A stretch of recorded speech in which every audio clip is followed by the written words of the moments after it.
எல்லாரும் அனைவரும் 2 பேதுரு 2வது அதிகாரம் 9வது வசனத்தை திருப்பிக் கொள்ளும். 2 பேதுரு 2வது அதிகாரம் 9வது வசனம். எல்லாரும் கொடுங்க. 2 பேதுரு 2வது அதிகாரம் 9வது வசனம். யாவரும் இணைந்து வாசிப்போம். நீங்களோ உங்களை அந்தகாரத்திலிருந்து தம்முடைய ஆச்சரியமான ஒளியிடத்திற்கு வரவழைத்தவருடைய புண்ணியங்களை அறிவிக்கும்படிக்கு தெரிந்து கொள்ளப்பட்ட சந்ததியாயும் ராஜரீகமான ஆசாரிய கூட்டமாயும் பரிசுத்த ஜாதியாயும் அவருக்கு சொந்த ஜனமுமாய் இருக்கிறீர்கள். மீண்டும் சேர்ந்து வாசிப்போம். நீங்களோ உங்களை அந்தகாரத்தில் நின்று தம்முடைய ஆச்சரியமான ஒளியிடத்தில் வரவழைத்தவருடைய புண்ணியங்களை அறிவிக்கிறதுக்கு தெரிந்து கொள்ளப்பட்ட சந்ததி, ராஜரீகமான ஆசாரிய கூட்டம், பரிசுத்த ஜாதி, அவருக்கு சொந்த ஜனம். ஏற்கனவே நம்ம புண்ணியங்களை அறிவிக்கிறது குறித்து பார்த்தோம். தெரிந்து கொள்ளப்பட்டவர்கள் என்பதை சோஷல் பீப்புள் என்பதை பற்றி பார்த்தோம். ராஜரீகமான ஆசாரிய கூட்டம் என்பதை பார்த்தோம். நம்ம யாரு? ராஜரீகமான ஆசாரிய கூட்டம், பிரீஸ்ட்ஹுட் அப்படின்னு சொல்லுவாங்க. ஆங்கிலத்தில் பிரீஸ்ட்ஹுட் அப்படின்னு சொல்லுவாங்க. அப்படின்னா ரட்சிக்கப்பட்ட எல்லாரும் இன்றைக்கு ஆசாரியர்களாக எல்லாம் பண்ணிக்கிறீங்களா? ஆண்டவராக இயேசுவை ரட்சகராக ஏற்றுக்கொண்டிருக்கிற அத்தனை பேருமே இன்றைக்கு ஆசாரியர்கள். பழைய ஏற்பாட்டு புத்தகத்தை பார்த்தீங்கன்னா அது பழைய அறைமுறை. ஆங்கிலத்தில் பார்த்தீங்கன்னா ஓல்டு டெஸ்டமெண்ட், இங்கிலீஷ் தமிழ் புதிய ஏற்பாடு நியூ டெஸ்டமெண்ட், அல்லது பழைய அறைமெண்ட் புதிய அறைமெண்ட், ஓல்டு அறைமெண்ட் நியூ அறைமெண்ட், அல்லது பழைய ஏற்பாடு புதிய ஏற்பாடு. பழைய ஏற்பாடு கர்த்தருடைய ஏற்பாடு ஏற்படுத்தி வைத்திருக்கிறார், இப்படி ஒன்று செஞ்சு வச்சிருக்கிறார். புதுசா இந்த புதிய பாட்டுல புதிதாக இப்படி செய்து வைத்திருக்கிறார். அப்படின்னா பழைய பாட்டுல எப்படி இருந்ததுன்னு சொன்னா, லேவி கோத்திரத்தில் பிறந்தவர்கள் மட்டும்தான் ஆசாரிய ஊழியத்தை செய்ய முடியும். அப்படின்னா ஒருவன் தேவனுக்கும் மனிதனுக்கும் மத்தியில் நின்று ஊழியம் செய்யணும்னா அவன் யாரா இருக்கணும்னா ஒரு குலத்தில் பிறந்திருக்கணும். நல்லா கவனிக்கிறீங்க. அதான் நிறைய பிரச்சனை போயிட்டு இருக்கோம். அதை விடுங்க, நம்ம சத்தியத்தில் பிடிப்போம். இந்த குலத்தில் பிறந்தவர்கள் மட்டும்தான் தேவனுக்கும் மனிதனுக்கும் மத்தியில் நின்று அவர்களுக்கு ஆராதனை செய்து அவர்கள் கடவுளிடத்தில் உறவாட உதவி செய்ய முடியும் என்று வேதத்தில் தேவன் ஏற்படுத்தி வைத்தார். அது லேவி கோத்திரம். லேவி கோத்திரத்தில் பிறந்தவர்கள் தவிர வேற யாரும் ஆசாரியர்களாக இருக்க முடியாது. இதுல ராஜரீகமான ஆசாரிய கூட்டம் சொல்லுது. அதாவது கிங்ஸ்லி பிரீஸ்ட், அதாவது ராயல் பிரீஸ்ட்ஹுட். முன்னாடி பிரீஸ்ட்ஹுட் தான் இருந்தது, ராயல் பிரீஸ்ட்ஹுட் எல்லாம் கிடையாது. விளக்க படிக்கணும். பழைய ஏற்பாட்டில ராயல் பிரீஸ்ட்ஹுட் கிடையாது. அதாவது ராஜரீகமான ஆசாரிய கூட்டம் கிடையாது. ஆசாரிய கூட்டம் இல்லாங்க ஒரே ஒருத்தர் பிரதான ஆசாரியர் தான். அவர் ராஜாவா இருக்க முடியாது. இயேசு கிறிஸ்து எந்த குலத்தில் பிறந்தாரு? லேவி கோத்திரத்தில் பிறந்தவர் கிடையாது. அவர் யூத கோத்திரத்தில் பிறந்தவர். He is born of Jude. யூத கோத்திரத்தில் பிறந்தவர், ஆனால் அவருக்கு பிரதான ஆசாரியராக இருக்கிறார். எப்படி? இப்போ புதிய அலைன்மெண்ட் அப்படின்னா ஒரு குலத்தில் பிறந்தவர் மட்டுமே ஊழியராக இருக்க முடியும் என்ற சூழ்நிலை தேவன் மாற்றி, அப்படிப்பட்ட ஒரு அலைன்மெண்ட்டை மாற்றி யாரும் இயேசு கிறிஸ்துவுக்குள் ஆசாரியர்களாக இருக்க முடியும் ஆகியிருக்கிறார். நம்ம ஒரு ஆசாரியராக இருக்க வேண்டும் என்றால் நான் ஒரு குலத்தில் பிறக்க வேண்டும். அந்த குலத்தில் பிறந்தால்தான் எனக்கு தகுதி என்று இந்த உலகம் சொல்கிறது, பழைய ஏற்பாடும் சொல்கிறது. ஆனால் கிறிஸ்து என்ன சொல்கிறார்? என்னை விசுவாசித்து எனக்குள் மறுபடி பிறந்த யாரா இருந்தாலும் எனக்கு ஆசாரியர்களாக இருக்க முடியும். அப்படின்னா நீங்க ஊழியம் செய்வதற்கு நீங்கள் ஒரு குலத்தில் பிறந்ததுடைய தகுதி அல்ல, ஒரு ஊழியக்காரன் குடும்பத்தில் பிறந்தது தகுதி அல்ல. நீங்கள் யாரா இருந்தாலும் ஆண்டவராக இயேசுவை விசுவாசித்து உள்ளத்தில் ரட்சகராக ஏற்றிருந்தால் நீங்கள் ஊழியம் செய்ய தகுதி பெற்றிருக்கிறீர்கள், மீட்கப்பட்டிருக்கிறீர்கள். சொல்லுவாங்க. குவாலிஃபிகேஷன் என்பது அப்பயே ஆண்டவர் பழைய ஏற்பாட்டுல லேவி கோத்திரத்தில் பிறந்த ஒண்ணு அப்படின்னு சொல்லி வச்சார். அப்படிங்கிற கேள்வி வரும்.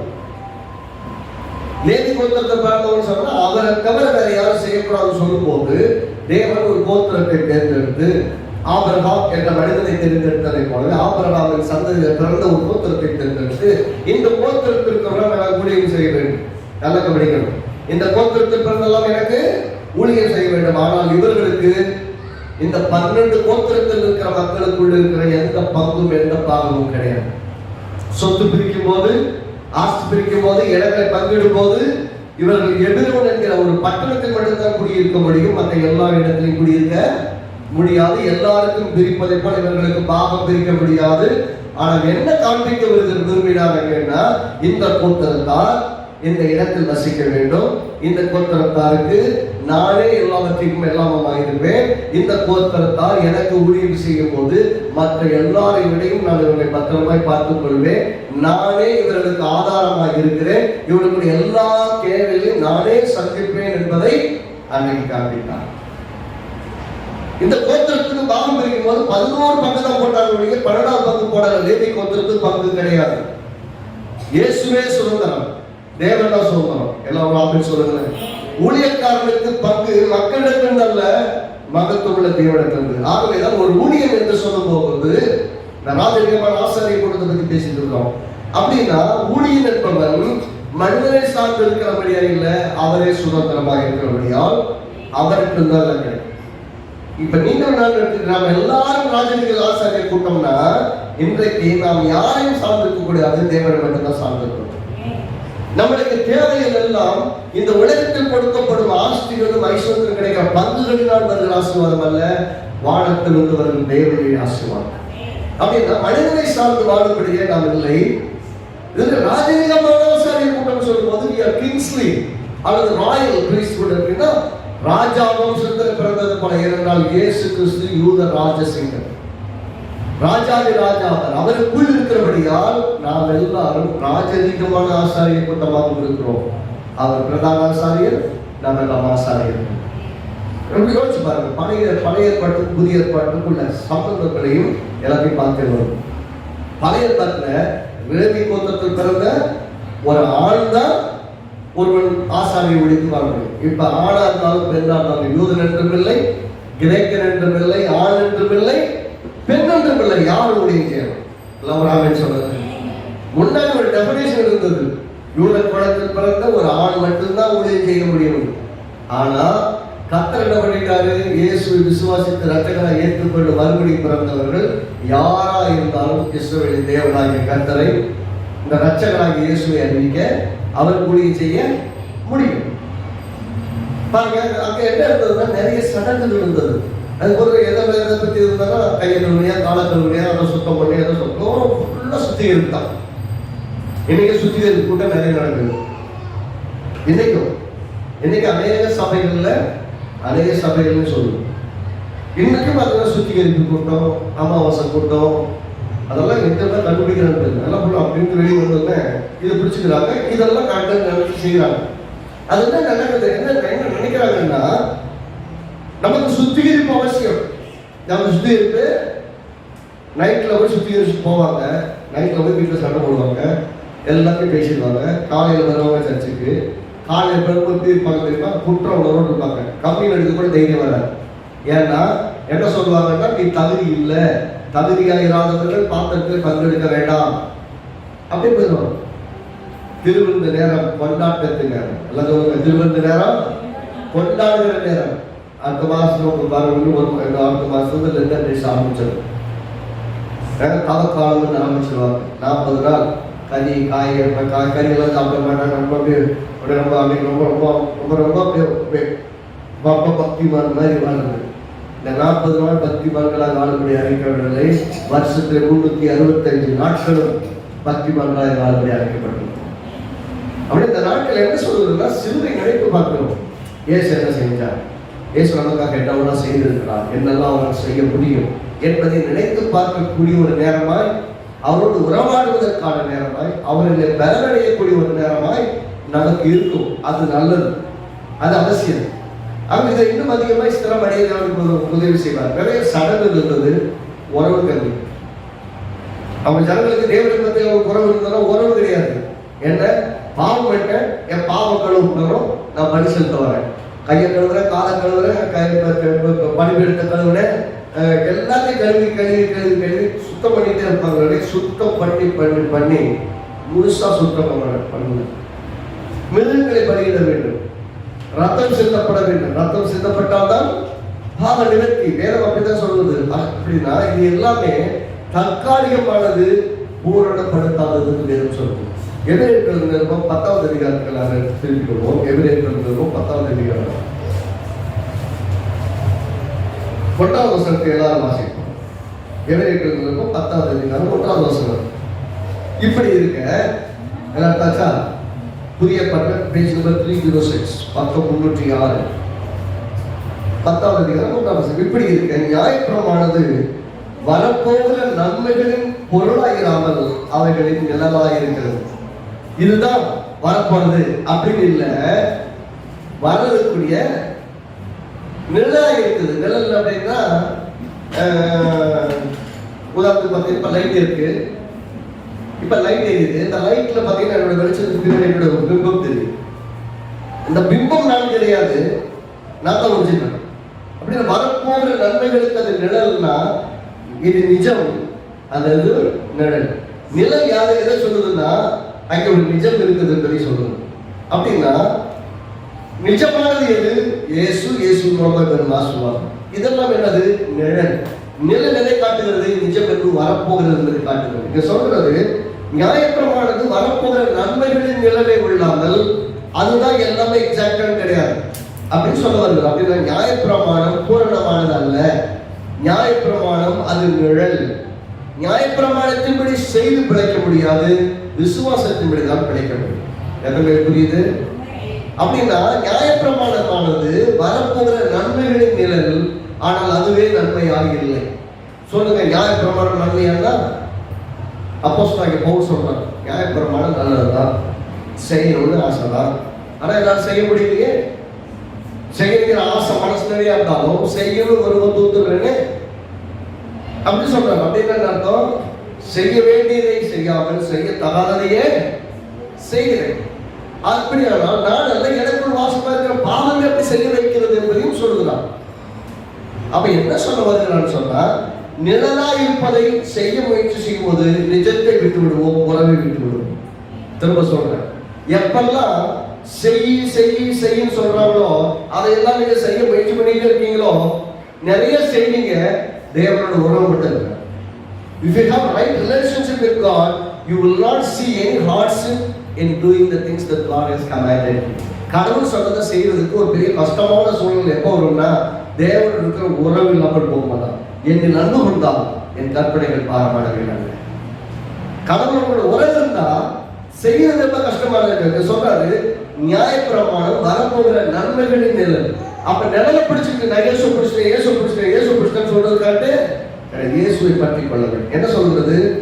அவர்களின் நிழலாய் மாத்திரம் இருக்கிறபடியால் வருஷந்தோறும் இடைவிடாமல் செலுத்தப்பட்டு வருகிற ஒரே விதமான பலியினாலே அவர்களை செலுத்த வருகிறவர்களை ஒரு காலம் பூரணப்படுத்த மாட்டாரு. எல்லாம் வாசிங்களா? திரும்ப வாசிப்போம். நியாயப்பிரமானது வரப்போகிற நன்மைகளின் பொருளாயிராமல் அவைகளின் நிழலாய் மாத்திரம் இருக்கிறபடியால் வருஷந்தோறும் இடைவிடாமல் செலுத்தப்படுகிற ஒரே விதமான பலியினாலே அவைகளை செலுத்த வருகிறவர்களை ஒரு காலம் பூரணப்படுத்த மாட்டாது. பூரணப்படுத்துமானால் ஆராதனை செய்தவர்கள் ஒரு தரம் சுத்தமாக்கப்பட்ட பின்பு இன்னும் பாவங்கள் உண்டு உணர்த்தும் மனசாட்சி அவளுக்கு இல்லாதிருப்பதனால் அந்த பலிகளை செலுத்தப்படுவது நிறுத்தப்படும் அல்லவா? அப்படி நிறுத்தப்படாதபடியால் பாவங்கள் உண்டு அவைகளினாலே வருஷந்தோறும் நினைவூன்று உண்டாகிறது. அப்படி சுத்தம் பண்ணியிருந்தா பலி செலுத்த வராங்க, பலி செலுத்தினா சுத்தமாயிருந்தா, மனசாட்சி சுத்தமாயிருந்தா பலி செலுத்த நிப்பாட்டிருப்பாங்களே. இப்ப எத்தனை பேர் பலியோட வந்தீங்க? வரும்போது ஆட்டத்துக்கு மாட்டத்துக்கு தோல்ல போட்டு நீ பலி செலுத்த போற, கடை வெட்ட போறீங்க, எத்தனை பேர் வந்தீங்க? அது வரல. ஏன் வரல? ஏன் வரல? இப்போ மனசாட்சி என்னை பாவி என்று குற்றப்படுத்துவதில்லை. ஏனென்றால் என் மனசாட்சி குற்றப்படுத்தாதபடி என் மனசாட்சியுடைய குற்ற உணர்வுகளையும் இயேசுவின் கல்வாரியில் ரத்தம் நீக்கி இருக்கிறது. இல்லைன்னா வரும்போது குற்ற உணர்வோடு வருது. எப்பெல்லாம் குற்ற உணர்வு வருதோ அப்பெல்லாம் உங்களை புரிஞ்சுக்கணும். இந்த குற்ற உணர்வு வரும்போது அது தேவனிடத்தில் உங்களை சேர்த்தால் ஆவியானவங்களை நடத்துகிறான்னு அர்த்தம். ஆவியானவங்களை நடத்துகிறான். எப்பெல்லாம் நீங்கள் குற்றுணர்வு வந்த உடனே தேவனை விட்டு தூரமா போறீங்களோ பிசாசு கூட பேசிட்டு இருக்கான்னு அர்த்தம். திரும்பவும் சொல்றேன், எப்பெல்லாம் உங்கள் உள்ளத்தில் ஒருவேளை குற்றுணர்வு வந்தா ஏசப்பா கிட்ட போகணும், நான் இன்னும் பரிசுத்தமாக்கப்படணும், கிருபையில பெறப்படணும், நான் வேணும், அவர்கிட்ட நான் சேரணும் உங்களை லீட் பண்றானோ அப்பெல்லாம் பரிசுத்த ஆவியார் உங்களை லீட் பண்ணிட்டு போனான்னு அர்த்தம். தேவன்கிட்ட உறவு கூட வைக்க வைக்கிறாங்க. ஆனா எப்பெல்லாம் நீ தகுதி இல்லை, உன் மன நீ கத்தோட கரெக்ட் கிடையாது, நீ கத்தோட போக தகுதி கிடையாதுங்கிற விதமான எண்ணம் வந்து உங்களை தேவனை விட்டு தூரமாக்குறோம். பிசாசு ரொம்ப ஸ்ட்ராங்கா பேசிட்டு இருக்காங்க. அப்ப பிசாசு பேசுற வார்த்தை கேட்டுட்டு நான் தேவனோடு உறவாடாமல் சக மக்களோடு உறவாடாமல் என்னை தூரப்படுத்துகிறேன்னு சொன்னா என்னை நானே வஞ்சித்து கொள்ள ஆரம்பிச்சேன்னு அர்த்தம். அப்ப ரொம்ப ஜாக்கிரதையா இருக்கணும். எல்லாமே பூரணப்படுத்த முடியல, தற்காலிகமானது. ஏனென்றால் நிழல் அது வரப்போகிற நிஜத்துக்கு பொருளாயிராமல் அதுக்கு நிழலா இருக்கிறது. அப்படின்னா just it is a shadow of what I am going to receive. அன்னைக்கு பெற்றுக்கொண்டதெல்லாம் என்ன பெற்று போகிறோம் என்பதற்கு ஒரு முன் அடையாளம் அல்லது போர்டேஷன் சொல்லுவாங்க, முன் ருசி, அந்த மாதிரி தான் சொல்ல முடிய அது நிழலை வச்சு ஒன்றும் பண்ண முடியாதுன்னு தான் சொல்ல வரேன். நியாய பிரமாணத்தினால ஒரு மனிதன் பூர்ணமாக்க முடியாது என்று வேதம் சொல்லும். 14 வசனம் பாருங்க. ஏனெனில் பரிசுத்தமாக்கப்படுகிறவர்களை ஒரே பலியினாலே இவர் என்றென்றைக்கும் பூர்ணப்படுத்தி இருக்கிறார். எல்லாம் நாமே சொல்லுவோம். என்ன சொல்லுகிறார்னா, எப்படி எனில் பரிசுத்தமாக்கப்படுகிறவர்களை ஒரே பலியினாலே இவர் என்றென்றைக்கும் பூர்ணப்படுத்துகிறார். இவர் eternally he sanctifies, eternal sanctification. இந்த மாதிரி வார்த்தையெல்லாம் ரொம்ப ரேராக சபைகளுக்கு கேட்க முடியும். நித்திய மீட்பு கேட்டிருக்கீங்களா? eternal salvation. நித்திய மீட்புனா ஒரு தடவை வச்சதுக்கு அப்புறம் கத்த கைவிட்டுறது கிடையாது. ஒவ்வொரு முறையும் நமக்கு வாய்ப்புகளை தருகிறார். அவர்கிட்ட தூரமாய் போகாது, அவரோடு இருக்கும்படியாக நித்திய மீட்பை நமக்கு தந்திருக்கிறார். அதே போல இங்க சொல்றது நித்திய மகனை பரிபூர்ணப்படுத்தி இருக்கிறார். அப்படின்னா என்றென்றைக்கும் அப்படின்னா ஒரு தடவை பரிசுத்தமாக்குறதுக்கு அப்புறம் நான் பரிசுத்தமாக்கப்படலைங்கிற உணவை நமக்கு வரக்கூடாது. நம்மை பரிசுத்தமாக்கி இருக்கிறார். அவன் பரிசுத்தமாக்கப்படலைன்னா நீங்க அவருடைய சமூகத்துல வந்து நீங்க உட்கார முடியாது. ரைட்டா? நீங்க வந்து உட்கார்ந்து இருக்கீங்கன்னா என்ன அர்த்தம்? தேவன் உங்களை பரிசுத்தமாக்கி இருக்கிறார் என்ற நிச்சயம் உங்களுக்குள்ள இருக்கிறபடியாக தான் அவருடைய சமூகத்துல வந்து உங்களால் உட்கார முடியாது. Because you are here, you know that you have been sanctified. நீங்கள் பரிசுத்தமாக்கப்பட்டதுனால தான் தைரியமா வந்திருக்கிறீங்க. ஒருவேளை பரிசுத்தமாக்கப்படலைன்னா நான் பரிசுத்தமா இல்லைன்னு பரிசுத்தமாக்கப்படுகிற இடத்துக்கு வந்திருக்கிறீர்கள். இப்போ கர்த்தருடைய வார்த்தை வரும்போது கர்த்தருடைய வார்த்தை என்ன பரிசுத்தப்படுத்தும். ஏற்கனவே நான் சொல்லியிருக்கிறேன், ஒரு ஊழியக்காரர், பெரிய ஊழியக்காரர், அமெரிக்க ஐக்கிய தேசத்தில் பெரிய ஊழியக்காரர், அது ஊழியம் எழுதிருக்கும் போது அவங்க சர்ச்சில் ஒரு அம்மா வந்து உட்காருவாங்க, நல்ல ஆர்வமா கேட்பாங்க, அப்படியே ஆடு கேட்டு இருப்பாங்க. கிளம்பி போகும்போது பாஸ்டர் உங்க பிரசங்கம் ரொம்ப அருமையா இருந்ததுன்னு சொல்லிட்டு போவாங்க. ஒவ்வொரு நாளும் அப்படி நடக்கும், ஒவ்வொரு வாரமும் அப்படி நடக்கும். பாஸ்டர் உங்க பிரசங்கம் இருக்கு ரொம்ப ஆசீர்வாதமா இருந்தது அப்படின்னு போவாங்க. அது அவரை வெறுத்து போயிருந்தாம டெய்லி எனக்கு ஒவ்வொரு வாரம் வந்து சொல்லுது. நம்ம என்னைக்கா ஒரு வாரமாவது நீங்க தான் சொல்லாம போயிருக்கணும்ல, எல்லா வாரம் ஒரே மாதிரியா இருக்கும். இந்த ஒரு வாரமாவது நம்ம அப்படி இல்லாம எல்லா வாரம் வந்து சொல்லிட்டு போகுது. அப்படி அந்த அம்மா ஒரு வாரம் நிப்பாட்டி ஒரு நம்ம வெல்லுமா எல்லா வாரம் வந்து முகஸ்துதிக்காக நீ சொல்லிட்டு போற மாதிரி எனக்கு தெரியுது அப்படின்னு சொல்லியிருக்கோம். பாஸ்டருக்கு வந்து பிரசவம் நல்லா இருந்ததுன்னு சொன்னா அவருக்கு பிரியப்படுவார் அப்படின்னு நினைச்சுன்னு சொல்லிட்டு போற மாதிரி தெரியும். அப்படி இல்லை பாஸ்டர், நான் படிக்காதவன். ஆனா எப்பெல்லாம் இங்க வந்து நீங்க பிரசங்கம் பண்றீங்களோ, நீங்க பிரசங்கம் பண்ணும் போதெல்லாம் ஒண்ணு நடக்குது. நான் போயிடுது, நான் துணி துவைக்கிற வேலை செய்யறேன். ஒரு வீட்டுல துணி துவைக்கிற வேலை செய்யறேன்.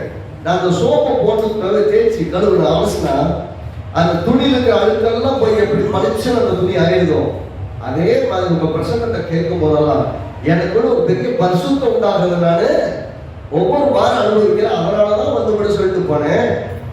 அது அவர் பாயிண்ட் நீங்க நான் சொன்னதுல ஒரு பாயிண்ட் சொன்னேன். என்ன பாயிண்ட் எந்த பாயிண்ட் ஒரு புரிஞ்சு சொல்லுன்னு கேட்டாங்க. அந்த மாதிரி ஒரு பாயிண்ட் புரியல, ஆனா ஒண்ணு மட்டும் நடந்த புரியுது. நான் சுத்தமாயிட்ட மட்டும் புரியுது. ஆலயத்துக்கு வர்றோம், சும்மா வந்து போக கிடையாது.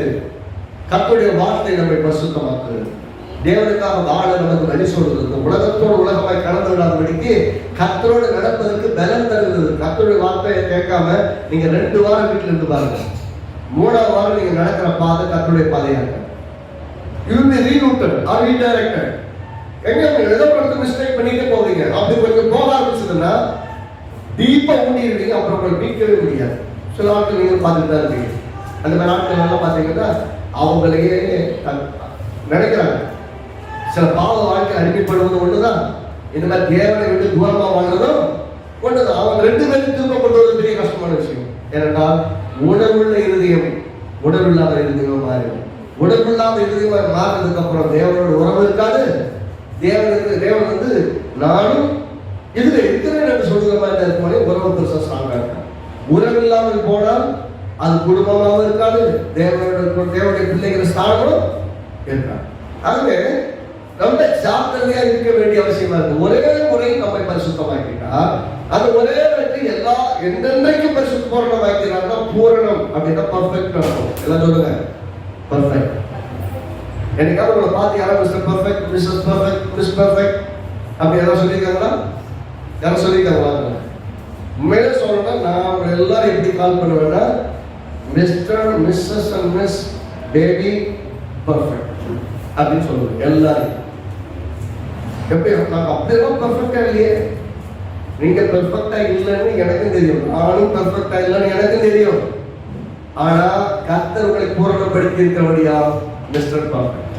ஆமே, எல்லாம் ராமே சொல்லுவோமே. பர்ஃபெக்டா இருக்கவங்களும் ராமே சொல்லுங்க. சட்டம் வரல, பயம் வருது. எங்களை போய் பர்ஃபெக்ட்னு சொல்லிட்டு ராமே வேற சொல்ல சொல்லி சர்ச்சில் உட்காந்துட்டு நாம தான் சொல்லணும். ஏனென்றால் நம்மை பூரணப்படுத்தினவர் மகிழ்வார். ஆமே, அதுக்கு தான் சொல்றது. நம்ம சத்தியம் விளக்கணும். சத்தியம் விளக்கணும்னா நான் பாவிதான், நான் பாவினே சொல்லிட்டு சத்தியம் விளக்கிச்சேன்னா நம்மளை 1000 பேர் பாவின்னு சொன்னாலும் நான் நீதிமான், கர்த்தரால் பரிசுத்தமாக்கப்பட்டிருக்கிறேன், அவங்க சொந்த பிள்ளை, தப்பே பண்றது இல்லையா. நல்ல குடும்பத்தில் பிறந்த பிள்ளையும் தப்பு பண்ணும். ஆனாலும் அந்த பிள்ளை வளர்ந்து கை கொடுக்க ஆரம்பிக்கும் போது, புரிந்து கொள்ள ஆரம்பிக்கும் போது அது ஒரு சக்சஸ்ஃபுல்லான நல்ல தலைவனாக அந்த வீட்டில் வளரும், முன்னேறும். ஆகவே பிள்ளைகளுடைய நிலைமையை பார்த்துட்டு அப்பமான்றது கிடையாது. நல்ல கவனிங்க, வேதம் ரொம்ப கிளீனா சொல்றது, முன்ன இருந்த பணிகள், நியாயப்பிரமாணப்படி செய்யப்பட்ட பணிகள் ஒன்று நம்மளால பூர்ணப்படுத்தல, பெருசா ஒரு அற்புதம் செய்யல. ஆனால் பிந்தி வந்த காரியங்கள் பெரிய மாற்றங்களை அற்புதங்களை அவங்க செய்திருக்கு. இயேசு கிறிஸ்துவின் வேதம் சொல்வது 14 வசனத்துல, எபிரேயர் 10:14, ஏனெனில் பரிசுத்தமாக்கப்படுகிறவர்களை ஒரே பலியினாலே இவர் என்னென்ன பரிசுத்தப்படுத்தி இருக்கிறார். ஒரு பலி, பர்மனன்ட் சாங்டிஃபிகேஷன், பர்மனன்ட் பெர்ஃபெக்ஷன், நிரந்தரமான பூரணம் ஏற்படுத்தி இருக்கிறார் என்று வேதம் சொல்றது. அப்படின்னா எபிரேயர் 9வது அதிகாரத்துல அது மூத்திர பக்கத்தில் இருக்கிறாங்க. 9வது அதிகாரம் 9வது வசனமே 10வது வசனத்தையும் சேர்த்து வாசிப்போம். அந்த கூடாரம் இக்காலத்துக்கு உதவுகிற ஒப்பனையாக இருக்கிறது. அதற்கேற்றபடி செலுத்தப்பட்டு வருகிற காணிக்கைகளும் பலிகளும் ஆராதனை செய்கிறவருடைய மனசாட்சியை பூரணப்படுத்தக்கூடாதவைகளாம். எதை பூரணப்படுத்தல? போய் வந்து பலி செலுத்திட்டான். பார்த்துருக்கீங்களா? நீங்க எல்லா இடத்துலயும் இந்த பரிகாரம் நிறைய விஷயம் செய்வாங்க. நீங்க எல்லாம் பாருங்க, என்ன தப்பு பண்ணிட்டேன், போய் காணிக்கை போட்டா, போய் பூஜை பண்ணிட்டா, ஒரு பொருளை கொடுத்துட்டா, சர்ச்சுக்கு வரவங்களும் நிறைய பேர் இதை கூட கொடுத்துட்டா கடவுள் என்ன பாவத்தை பண்ணி சொல்லுவேன், நான் சரியா அப்படி நினைச்சிட்டு வந்து செய்யறாங்க. ஆனா ஒரு முறை எல்லாம் பண்ணிட்டு வந்ததுக்கு அப்புறமும் செஞ்சது யாரு? யார் செஞ்சாங்க? தப்பு செஞ்சது நான் செஞ்சேன்னா என் மனசாட்சி என்ன பண்ணும்? நீ செஞ்சுட்டு கொண்டு காசை கொண்டு போட்டு கொண்டா சரியா போயிருமாடா அப்படி உள்ள பேசும். ரைட்டா? நீ கொண்டு போய் எல்லாம் பண்றதெல்லாம் பண்ணிடுவ, நீ நல்ல பிள்ளை மாதிரி போயிட்டு நீ நல்ல மாதிரி பண்ணாங்க போயிட்டு அதெல்லாம் பண்ணிட்டு சரியாயிருமா அப்படின்னு உள்ள பேசும். அப்ப என்ன பண்ணுவோம்?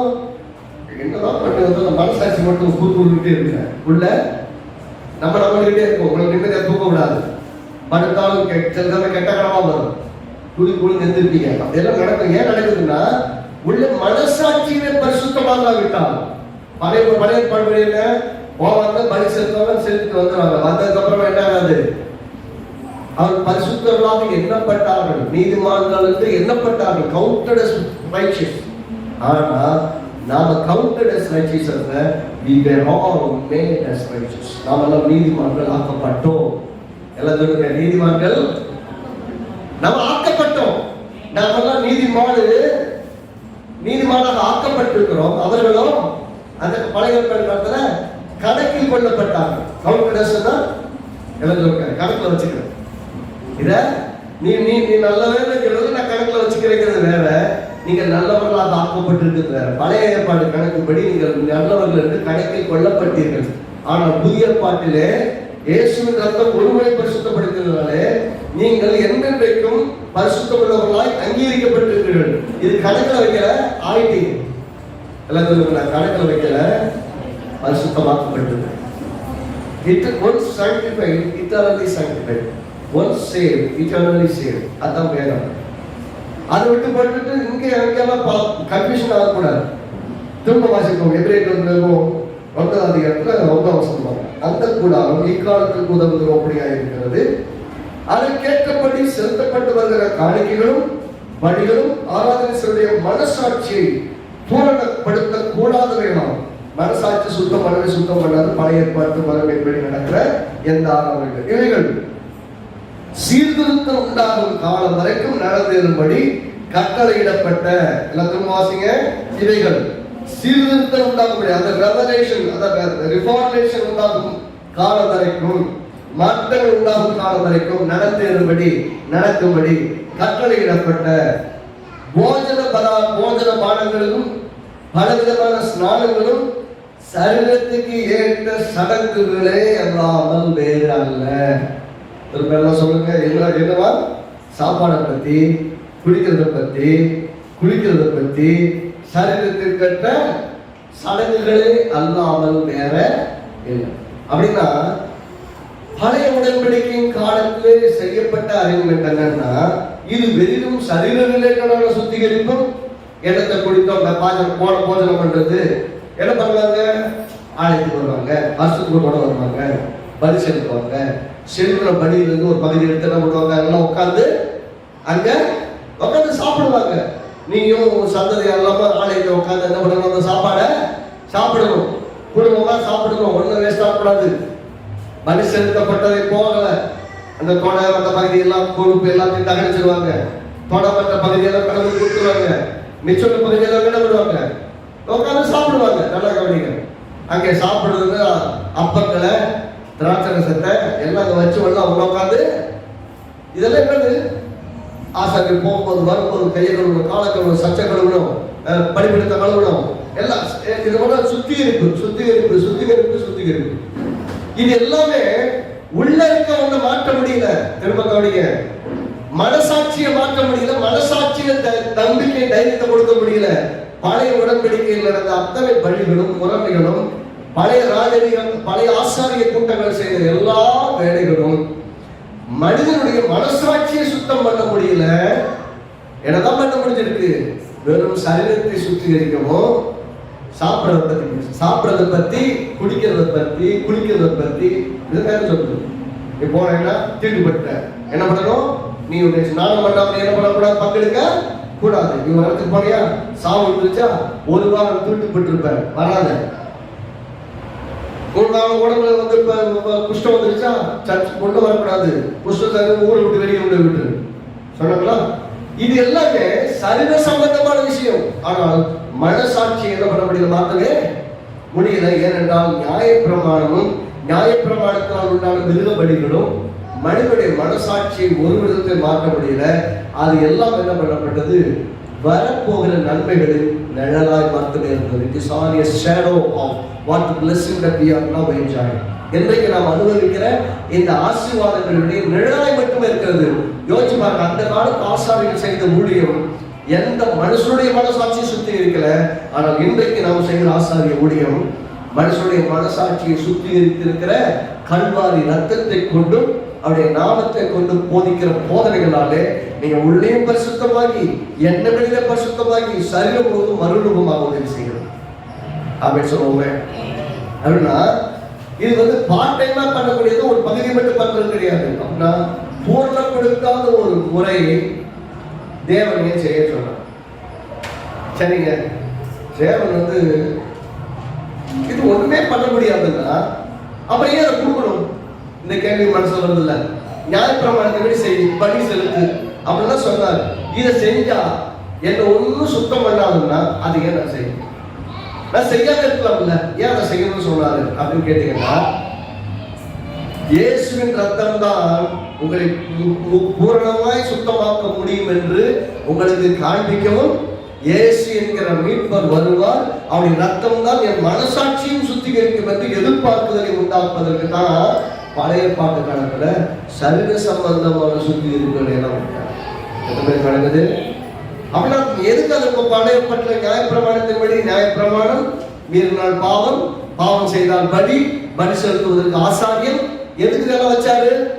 வரப்போகிற நன்மைகளின் நிழல் அது நிஜம் நம்முடைய ஆண்டவராகிய இயேசு. அவருக்காக நாம் வாழ்கிறோம், அவருக்காக ஊழியம் செய்கிறோம். அப்படின்னா புதிய ஏற்பாட்டுல நம்ம எல்லாரும் லேவி கோத்திரத்துல பிறக்கல, ஆனாலும் நம்ம எல்லாரும் அன்னைக்கு சொன்ன இல்லையா, லேவி கோத்திரத்திலே பிறந்தவர்கள் மட்டும்தான் ஆசாரியர்களாக இருக்க முடியும். ஆனால் புதிய உடன்படிக்கைப்படி என்னவா, புதிய ஏற்பாட்டு பழைய ஏற்பாடு என்ன, ஒரு கோத்திரத்தை முக்கியப்படுத்தி அந்த கோத்திரத்தில் பிறந்தவர்கள் மட்டும்தான் எனக்கு ஊழியம் செய்ய முடியும். மற்ற யாரும் எதை செய்தாலும் பாவம் செய்தால் கொல்லப்படுவார்கள். எத்தனை பேர் பெற்றியப்பட்டாங்க, செத்தாங்க.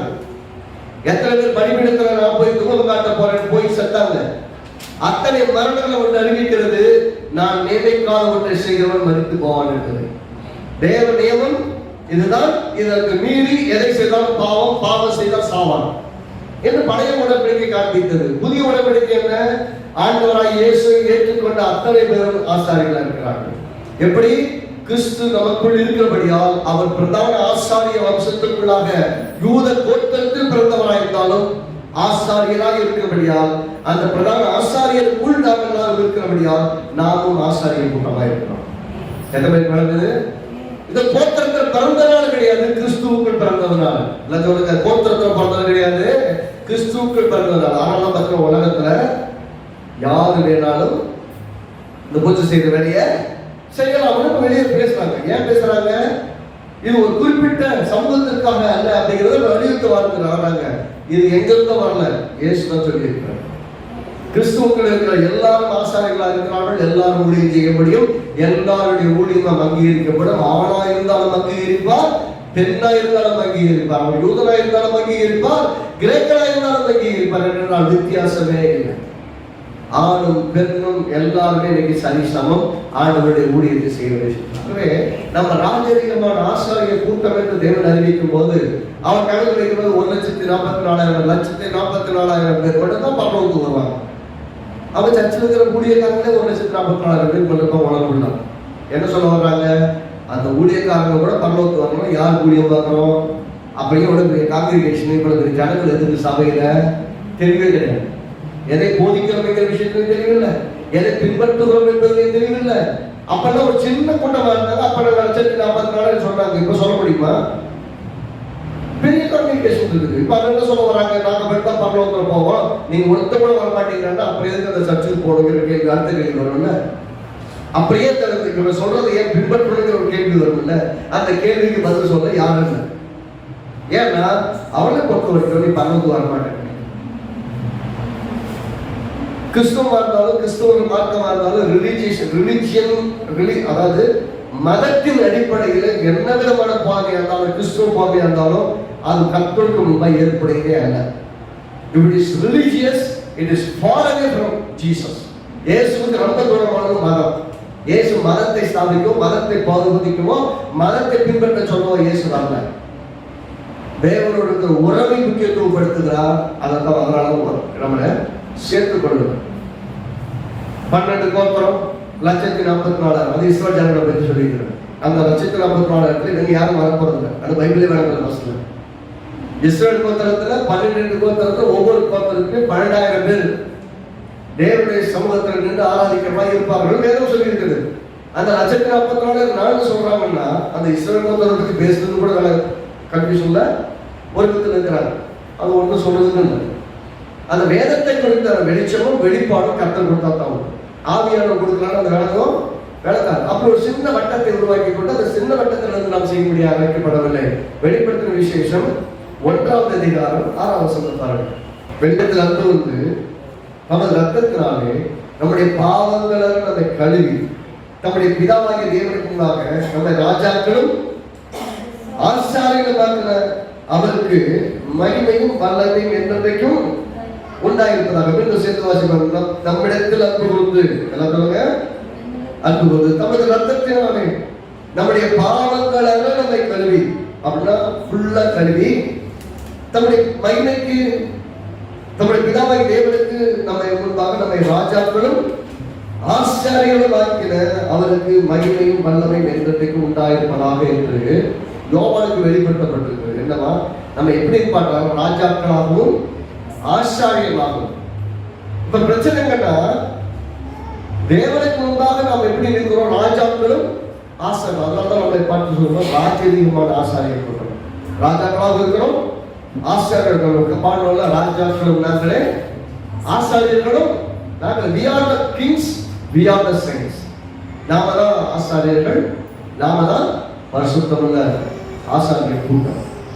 யோசிச்சு பாருங்க, இப்படி சொல்ல ரெண்டு சேர்த்து சொல்லி பாருங்க. அதாவது ராயல் பிரீஸ்ட், ராஜரீகமான ஆசாரிய கூட்டம். நாம் தேவனை ஆராதிக்கும், தேவனை அறிவிக்கவும் அந்த பூமியில இருக்கிறோம். ஆகவே நாம் பிறப்பினால் அல்ல, இயேசு நம்மை மாற்றி இருக்கிறபடியால் ஆசாரிய கூட்டமாக இருக்கிறோம். நாம் பிறப்பின்படி எல்லாம் தேவி கோத்திரத்தை பிறக்கணும். அப்படி என்ன அர்த்தம்? விசுவாசித்து வாழணும். விசுவாசித்தவர்கள் வாழ்ந்தார்கள், விசுவாசியாதவர்கள் அழிக்கப்பட்டார்கள். விசுவாசித்து வாழ்றது அப்படின்னா, நான் ராஜரீகமான ஆசாரிய கூட்டமா இருக்கிறேன் அப்படிங்கிற உணர்வு இல்லைன்னா, உங்களை பற்றியே குற்ற உணர்வு எடுத்தீங்கன்னா நீங்க யாரு ஊழியம் செய்ய? நான் நல்லா இல்லை, நான் சரியில்லை, எல்லாரும் என்னை பத்தி என்ன சொல்றாங்கிறது எனக்கு முக்கியமா போச்சுன்னா, நான் என்னை பற்றியே சரியாக புரிந்து கொள்ளாவிட்டால், என்னை பற்றி வேதம் என்ன சொல்றது, கர்த்தர் என்ன சொல்றாங்க எனக்கு வழங்கலன்னா, நான் சரியில்லாதவன், நான் நல்லா இல்லை அப்படின்னு நினைச்சேன்னா நான் யார் ஊழியம் செய்யணும்? நான் யார் ஊழியம் செய்வேன் முடியும். அப்படின்னா நான் ராஜரீக ஆசாரிய கூட்டமா இருக்கிறேன் என்பது மட்டும் முக்கியமல்ல, அதை குறித்த அறிவும் உணர்வும் தெளிவும். வேதம் சொல்றது அறியாமலும் உணராமலும் இருக்கிறார்கள், அந்த காலத்தில் நடக்கிறார்கள், தேசத்தின் அஸ்திபாரங்கள் எல்லாம் அசைகிறது. சங்கீதம் 84. அறியாம உணராம இருந்தா ஃபவுண்டேஷனே சேர்க்காயிரும். நான் சொல்றேன், இங்க அஸ்திபாரங்களை ரொம்ப தெளிவாக போயிட்டு இருக்கிறோம். நீங்க யார் என்பதை குறித்து அடையாளப்படுத்திக் கொண்டிருக்கிறோம். உங்களை பாவிகளுக்கு அடையாளப்படுத்தல வேதம். பரிசுத்தமாக்கப்பட்டவன் ராஜரீகமான ஆசாரிய கூட்டம் என்று வேதங்களை அறிமுகப்படுத்துகிறது. 1 பேதுரு வாசகம் 2 பேதுரு 2வது அதிகாரம் 1வது வசனம் வாசகம், நீங்கள் எல்லாரும் என்னது, நீங்கள் ராஜரீகமான ஆசாரிய கூட்டம். ஆசாரிய கூட்டம் என்ன செய்யும்? ஆசாரிய கூட்டத்துடைய வேலை என்ன? தேவனுக்கும் மனிதனுக்கும் மத்தியில் மத்தியஸ்தர்கள். எல்லாம் ராமன் சொல்லுவாங்க, தேவனுக்கும் மனிதனுக்கும் மத்தியில் மத்தியஸ்தர்கள். இயேசு கிட்ட இந்த மக்களை கொண்டு வர வேண்டிய வேலை நம்முடைய வேலை. ஆக தேவனுக்கும் மனிதனுக்கும் மத்தியில் மத்தியஸ்தர்களாக இருக்கிற ஒரு பெரிய வேலை. பெரிய வேலைன்னா நாம் கிறிஸ்துவுக்குள் இருப்பதனால். இப்ப கிறிஸ்துவை அறிமுகப்படுத்துகிறவர்களாய் நாம் மாறினால் கிறிஸ்து மூலமாய் தேவனை ஏற்றுக்கொள்ளலாம். அப்படின்னா we need to lead them to Christ. இப்ப எபிரேயர்கள் 10வது அதிகாரம் 11-23 வரைக்கும் நிறைய வசனங்கள் இருக்கு. நீங்க வீட்டில் போய் வாசிங்க. அதுல ஒன்று கான்செப்ட் மட்டும் ரொம்ப தெளிவா இருக்கு. நம்ம வாட்சோம் முன்னாடி அதுல பாத்தீங்கன்னா 11-24 வசனங்கள் நீங்க எங்க சுத்தி எப்படியெல்லாம் வாசிக்கிறாலும் ஒரு விஷயம் கிளீனா எஸ்டாபிஷ் ஆகும். நீங்க வீட்டில் போய் கண்டிப்பா இந்த வசனங்களை வாசித்து தியானி. எபிரேயர்கள் 10வது அதிகாரம் 11-23 வசனம் வரைக்கும் உள்ள எல்லாத்தையும் வாசிங்கன்னா 22வது வசனத்தை மட்டும் வாசிப்போம். மற்ற எல்லாத்தையும் நீங்க சேர்ந்து வீட்டில் வாசிங்க. 14வது வசனம் வாசிப்போம். 14வது வசனம் என்ன சொல்லுது? ஏனெனில் பரிசுத்தமாக்கப்படுகிறவர்களை ஒரே பலியினாலே இவர் இயேசு என்றென்றைக்கு பூர்ணப்படுத்தி இருக்கிறார் அப்படின்னு சொல்லுது. 23வது வசனம் 22வது வசனம் என்ன சொல்லுது? துர்மன சாட்சி நீங்க தெளிக்கப்பட்ட இருதயம் உள்ளவர்களாயும் சுத்த ஜலத்தால் கழுவப்பட்ட சரீரம் உள்ளவர்களாயும் உண்மையுள்ள இருதயத்தோடும் விசுவாசத்தின் பூரண நிச்சயத்தோடும் சேரணும். இப்ப தைரியமா நான் வெளியும் கழுவப்பட்டிருக்கேன், உள்ளேயும் கழுவப்பட்டிருக்கேன். பழைய மொழி என்ன? வெளியில உள்ள சுத்திகரிப்பு தான், அவுட்வர்ட் கிளீன்சிங் தான். இன்வர்ட் கிளீன்சிங் நடக்கல. என்ற மனசாட்சி சுத்தம் பண்ண மிருகத்தினுடைய ரத்தமும் மிருகத்தினால் உண்டான பலியும் சரி பண்ணவே முடியல. ஆனால் மிருகத்தின் ரத்தம் சரி பண்ண முடியாததை இயேசுவின் ரத்தம் சரி செய்திருக்கிறது. மனசாட்சியும் சுத்தம் பண்ணி இருக்குது. பாவத்தின் உணர்வுகளை எல்லாம் என்னை விட்டு நீக்கி இருக்குது. நான் தைரியமா கிருபாசன தண்டையில போக முடியும். இதான் சொல்றாரு, துர் மனசாட்சி நீங்க, கெட்ட மனசாட்சி எப்ப மனசாட்சி உங்களை குற்றப்படுத்தலையோ, வேதம் அப்படியே சொல்கிறது, உங்கள் இருதயம் உங்களை குற்றப்படுத்தாவிட்டால் தைரியம் கொண்டு தேவனுக்கு சேர முடியும். அப்படின்னா நீங்க கரெக்ட் வரணும்னா என்ன வரணும்? உங்க இருதயம் உங்களை குற்றவாளி இருக்கக்கூடாது. உங்க இருதயம் மற்றவங்க எத்தனை பேர் சொல்றாங்கல்ல, ஊரே உங்களை சொல்லட்டும் நீங்க லாயக்கு இல்ல, நீங்க தேவன்கிட்ட போறதுக்கு லாயக்க தகுதி இல்லாதவங்க அப்படின்னு சொல்லட்டும். ஆனா உங்க மனசாட்சி இருக்கு இல்லையா, அவங்க சொல்றது அடிப்படையில் யோசிக்கக்கூடாது. உங்க மனசாட்சி சொல்லணும் நீங்கள் தேவனுடைய பிள்ளைகள். நீங்க தேவனுடைய பிள்ளைன்னு சொல்லியாச்சுன்னா ஊரே உங்களை சாபம் விட்டாலும், ஊரே நீங்க தகுதி இல்லைன்னு சொன்னாலும், ஊரே நீ தப்பு பண்ணிட்ட, நீ தேவன்கிட்ட போறது லாயக்க இல்லைன்னா பிசாசு பின்னாடி எல்லாருக்கும் பின்னாடி நின்று பேசிட்டு இருக்கான்னு அர்த்தம். எல்லாரும் மூலமும் பேசிட்டு இருக்கான்னு அர்த்தம். அந்த சத்தங்களுக்கெல்லாம் மேலாக நம்ம நன்கு ஊருகிற கர்த்தர் ஆசை. நமக்கு நேசிக்கிற ஒரு தேவன் இருக்கிறார். நான் எந்த நிலைமையில போனாலும் என்னை மீண்டும் தூக்கி எடுத்திருக்கிற தேவன் இருக்கிறார். என் மனசாட்சி உண்மையில எனக்கு குற்றமா தான் இருக்குது. ஆனாலும் ஆண்டவரே, குற்ற மனசாட்சி நீங்க என்னை சுத்திகரிக்கணும்னு ஜெபம் பண்ணா நம்முடைய பாவங்களை நம்மை கழுவி சுத்திகரிக்க தேவன் உண்மையை நீதி கொள்ளவாய். தைரியமா தேவன்கிட்ட போக முடியும், திரும்ப ஸ்திரப்பட முடியும், வெற்றியாய் வாழ முடியும். கடந்த நாட்கள் நமக்கு கடந்த நாட்களாக போயிடும். நடந்த சம்பவத்தினுடைய பாதிப்பு பெருசா உள்ளத்தையும் மனதையும் பாதிக்காது, வெற்றியாய் முன்னேறி போக முடியும். அதை எப்பவுமே மனதில் வைத்திருந்தோம்னா வெற்றிகரமாய் வாழ முடியும். வாங்க, நம்முடைய வாழ்க்கையின் ஒவ்வொரு சூழலையும் பலவிதமான பலிகள் செலுத்தப்பட்ட போது ஒன்றும் செய்ய முடியாததை இயேசு கிறிஸ்து ஒரே படி நித்தியமாய் பூர்ணப்படுத்தி இருக்கிறவர்கள் நான் தைரியமாய் போக முடியும். அந்த திருவிருந்துக்கு வரும்போது எப்படி வரணும்னா, நான் பரிசுத்தமாக்கப்பட்டு இருக்கிறேன். ஒருவேளை என் உள்ளம் என்னை குற்றப்படுத்தினார், என் பாவங்களை என்னை கழுவி சுத்திகரித்து மீண்டும் அவரோடு கூட ஐக்கியப்படுகிற நேரம் இது, அவரோடு உறவாடுகிற நேரம் இதுன்னு தைரியமா வரணும். அடுத்து குட் ஃப்ரைடே வருது. குட் ஃப்ரைடே என்னது? கொண்டாட்டத்தின் நாள். துக்கப்பட்டுக்கிட்டு உட்காந்து ஓட அழுதுகிட்டு பசி பட்டி உட்காந்துருக்க நாள் கிடையாது. அது கொண்டாட்டத்தின் நாள். ஏனென்றால் என் பாவங்கள் எல்லாம் சிலுவையில் வைக்கப்பட்டு எனக்காக ஒரு மரித்த என்னை மீட்டுக் கொண்டனார். தம்முடைய குமாரனை கைவிட்ட தேவன் என்னை பிடித்துக் கொண்டார். அவர் குமாரனை சிலுவையில கைவிட்டார், என்ன பிடிச்சுக்கிட்டார், அதை என்னை தூக்கிட்டார். ஏனென்றால் ஆதாமை எப்படி ஏதேன் தோட்டத்தை கைவிட்டாரோ, வெளியே திறந்துறாரோ, அதே போல கல்வாரி சிலுவையிலே கொள்கிறார் மேட்டிலே இயேசு தம்முடைய இயேசுவை கைவிட்டார். அதே நேரத்துல என்ன கைப்பிடிச்சுக்கிட்டார். உலக மக்கள் முழுவதையும் மீட்டுக் கொண்டார். என்றால் முழு உலகத்தின் பாவமே இயேசுவில் வைக்கப்பட்டு நியாயம் தீர்க்கப்பட்டனார். என் பாவ விமோசனத்தை உண்டான நாள் அந்த கல்வாரி சிலுவையின் நாள். அவர் குட் ஃப்ரைடே சொல்றாங்க, எனக்கு நல்ல நாள், எனக்கு நல்ல நாள். அன்னைக்குதான் ரொம்ப துக்கமா சோகமா, நாளைக்கு நான் கறி சாப்பிட மாட்டேன் கொண்டாடணும்னா அன்னைக்கு விருந்து வச்சு கொண்டாடும் ஈஸ்டர். ஏன் அப்படி சொல்றேன்னா, என்னுடைய உண்மையான மீட்பு அன்னைக்கு தான். அப்புறம் இயேசு உயிர் பிறந்ததுக்கு அப்புறம் தான் எனக்கு தகுதி அப்படிலாம் கிடையாது. என்னைக்கு இயேசு ரத்தம் சிந்தப்பட்டது அன்னைக்கு நம்மளால மீட்கப்பட்டுட்டோம். ஆனா இயேசு பாதாள வரைக்கும் போய் உயிர் தந்ததுக்குன்னா நம்முடைய பாவத்தினுடைய, அதாவது சரீரப்பிரகாரமான மீட்பு கல்வாரி சிலுவையில் நடந்துச்சு. ஆவிக்குரிய மீட்பு அவர் மரித்தோரிலிருந்து உயிர் திருந்த போது நடந்தது. நாம் தேவனோடு ஒன்றாக இணைக்கப்பட்டோம். இப்ப நான் வேற இல்ல, பிதா வேற இல்ல, குமாரன் வேற இல்ல, நான் அவர்கள் நம்மிலும் ஒன்றாக இருப்பதை நாம் எல்லாரும் ஒன்றாக இருக்கும்படி நான் வேண்டிக் கொள்கிறதுனால அந்த வேண்டுதல் அன்றைக்கு நிறைவேற்றப்பட்டது. ஒரே நாள்ல நாம் யாரும் ஒன்றாக இணைக்கப்பட்டிருக்கோம். ஆகவே ஒவ்வொரு காரியங்களும் நம்முடைய வாழ்க்கையில தேவன் முன்னறிந்து முன் திட்டமிட்டு எல்லாத்தையும் இயக்கி வைத்திருக்கிறார். ஆகவே சூழ்நிலைகளை கண்டு நான் தகுதி இல்லை, நான் ஊழியம் செய்ய தகுதி. நான் முன்னாடி சொல்லியிருக்கேன், நிறைய சொல்லியிருக்கேன், எனக்கு அவங்க தெரியாது, சத்திய விளக்கம். சார் இப்போ ஊழியம் செய்யறதுக்கெல்லாம் ஊழியம் செய்யறதுக்கெல்லாம் தகுதி இல்லைங்க. நீங்களாம் பெரிய தெரியாது, நம்மளை நடத்துறவங்க, நமக்கு சொல்லிக் கொடுத்தவங்க, நமக்கு போதிச்சவங்க, நம்மளை காத்த ஜபத்திலையும் விசுவாசத்தையும் நடத்தவங்க. அவங்க சொல்லுவாங்க, இன்னைக்கு நீ பிரசங்கம் பண்ணணும். ஐயா, நான்லாம் தகுதி இல்லையா, நீங்களே பண்ண முடியாது. எப்படி? நான்லாம் தகுதி இல்லை, நீங்க பண்ணுங்க. அப்புறம் தான் புரிஞ்சது, எல்லாரையும் கத்த தகுதிப்படுத்தி இருக்கிறார். எல்லாரும் ஆசாரிகளா இருக்கிறார்கள், ராஜரீகமான ஆசாரி கூட்டமா இருக்கிறார்கள். யார் ஜபம் பண்ணாலும் தேவன் கேட்கிறார், யார் ஊழியம் செய்தாலும் தேவன் அங்கீகரிக்கிறார். ஆண் செஞ்சாலும் அங்கீகரிக்கிறார், பெண் செஞ்சாலும் அங்கீகரிக்கிறார். ஆமென். ரட்சிக்கிறவர் கர்த்தர், பாகுபாடே கிடையாது. அவரை பொறுத்த வரைக்கும் மனுஷன் பாகுபாடு பார்க்கலாம், மனுஷன் பாகுபாடு பார்க்கலாம்.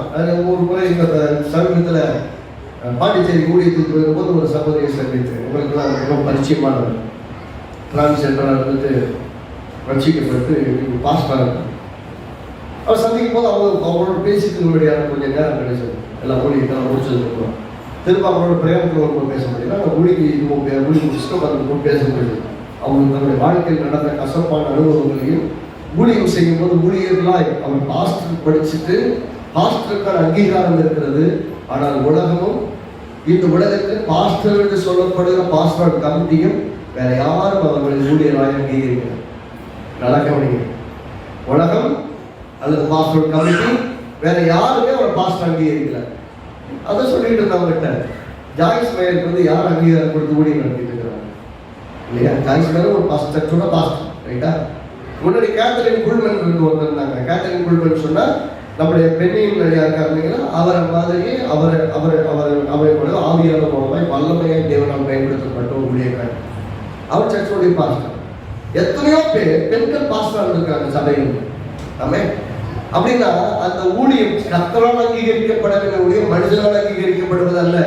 நீங்க செய்கிற ஊழியத்தை கர்த்தர் அங்கீகரிப்பார் என்றால் இந்த முழு உலகம் எதிர்த்து நின்றாலும் நீங்கள் செய்கிற ஊழியத்திலே கர்த்தர் கடமைப்பட்டார். எத்தனை பேர் ரசிக்கப்படுறாங்க? எங்க உலகம் முழு சுவிசேஷம் சொல்றாங்க. நம்ம ஜாய்ஸ் மேயர் பார்த்தீங்கன்னா எவ்வளவு பேர் ஊழியம் செய்யறாங்க இல்லையா? அப்படின்னா ஊழியம் என்பது எல்லாம் சேர்ந்து நாங்கெல்லாம் ஆண்கள் நாங்கெல்லாம் ஊழியம் செய்வோம், நீங்களாம் பெண்கள் உதவி ஊழியர்களாக இருக்கணும், எங்களை பார்த்துக்கணும் அப்படியே சொல்லிட்டு போயிட்டாங்கன்னா ஊழியர்கள் யாரும் ஊழியர்களா இருக்க மாட்டாங்க. இந்த ஒரு விஷயத்துல நான் மேலே நிறைய விஷயங்கள் சொல்லுவாங்க. நீ கம்பெனி கொடுக்க முடியாது, நீ கலர்ல வந்து அடக்கம் பண்ண முடியாது, நிறைய விஷயங்கள் சொல்றாங்க. செய்யக்கூடாது என்பதுல ஏன்னா வேதம் சொல்றது, வேதத்துல பெண்கள் வந்து முக்கியமான இடத்துல சொல்லப்படலைங்கிறதுனால. ஆனா வேதம் இன்னொன்று சொல்லுது, அவர் ஆனந்தமில்லை பெண்கள் சொல்லிட்டு போயிட்டாங்க. யூதன் என்றும் கிரேக்கன் என்றும் ரட்சிப்பு தான் முக்கியம். ரட்சிக்கப்பட்டவர்கள் யார் இருந்தாலும் ஊழியம் செய்யலாம் அப்படின்னு தான் சொல்லி இருக்குது. அப்படின்னா இன்னைக்கு நம்ம எல்லாத்தையும் வைத்துக் கொண்டு இவங்கதான் செய்யணும், இவங்கதான் செய்யக்கூடாது, ஊழியம் செய்யலாம், இவங்க ஊழியக்காரங்கன்னா ஆண்கள் மட்டும்தான் ஊழியம் செய்ய வேண்டும் என்று சொல்லிவிட்டால் பெண்கள் என்ன செய்யணும்? எத்தனையோ பாஸ்டர் படிக்கிறாங்க. பாஸ்டர் படிச்சவங்க எதுக்கு? சும்மா நமக்கு பேருக்காக நாங்களுக்கு பாஸ்டர் அப்படின்னு பேர் போட்டதுக்காக படிக்கிறாங்களான்னு கேட்டீங்கன்னா, படிக்கிறதுக்கு அனுமதி கொடுக்கப்படும் அதே இடம் ஊழியம் செய்வதற்கான அனுமதியும் கொடுக்கப்படும். அதெல்லாம் நடக்கும் தான். எப்பயோ காரியம் நடந்துட்டு இருக்குது. வெளி நாடுகளில் நடக்க ஆரம்பிச்சிருச்சு. எங்கேயும் நடக்கும். அதே ஒவ்வொருவரும் அங்கே ஏற்படலாம். ஆனால் ஒன்றுக்கு உறுதிப்பட்டுக் கொள்ளுங்க, இந்த இடத்துல யாரா இருந்தாலும் ஊழியம் செய்யணும். அதே எல்லாரும் ஊழியம் செய்யணுங்கிறத எதிர்பார்ப்பு. ஏன் எல்லாரும் ஊழியம் செய்யணும்னா, இங்க ஆண்களுக்கு வித்தியாசத்தை பார்த்து பெண்களுக்கு வித்தியாசம் பார்க்கல, எல்லாரும் ஊழியத்தை செய்யணும்.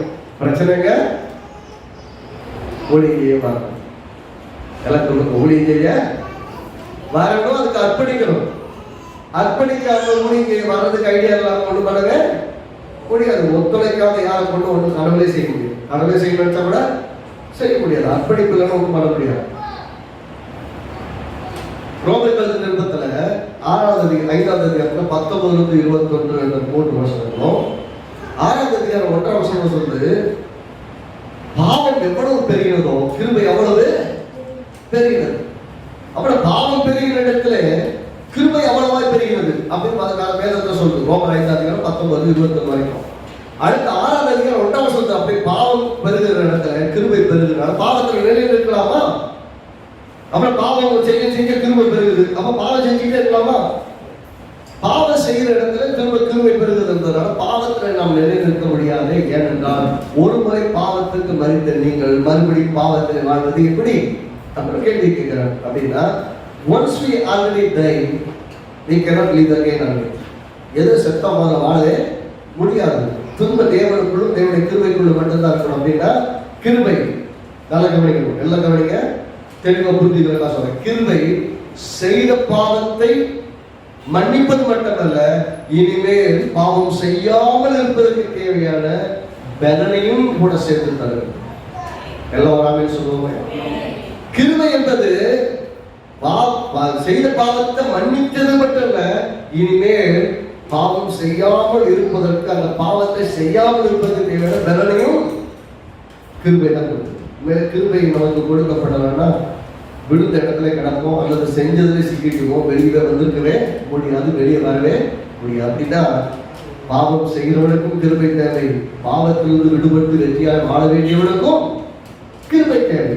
அந்த விடுபட்டவன் செய்யாமல் இருக்கிறதுனால கிருபை தேவை. வாய்ப்புகள் நிறைய கிடைக்கும், தப்பித்து வாழ்வதற்கு கிருபை தேவை. இந்த கிருபையில வாழ வேண்டும். அப்ப தேவன் நம்மோடு கூட பழையதுல வந்து உடன்படி பழையதுல பழைய ஏற்பாட்டில் உடன்படிக்கை சொல்லுவாங்க, அக்ரிமெண்ட்.